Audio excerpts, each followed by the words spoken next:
Welcome back, everyone. Well, Montana is no stranger to the wind. The state's strongest wind speed was actually recorded at 143 miles per hour, and this occurred near Choteau on February 21st, 2002.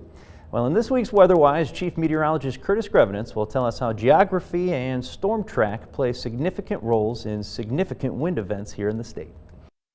The wind is howling out there again. Montana experiences a lot of wind and is home to some of the windiest locations in the country. Livingston, Great Falls, and along the Rocky Mountain front are places that are home to some of the strongest wind in the nation.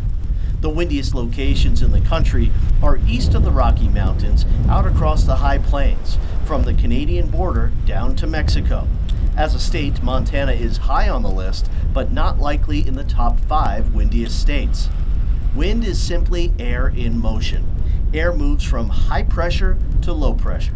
The bigger the difference between high and low pressures, the faster the air will move. The change in pressure over distance is called a pressure gradient. When pressure changes rapidly over a small distance, the stronger the wind will be. Recently, a strong low pressure moved just to the north of Montana.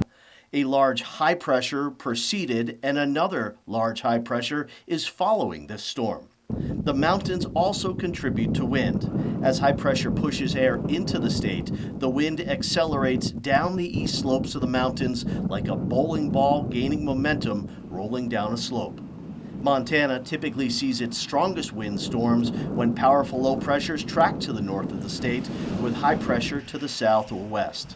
This positioning maximizes the down sloping from the mountains, creating the greatest gusts. And now, you're a little more weather-wise.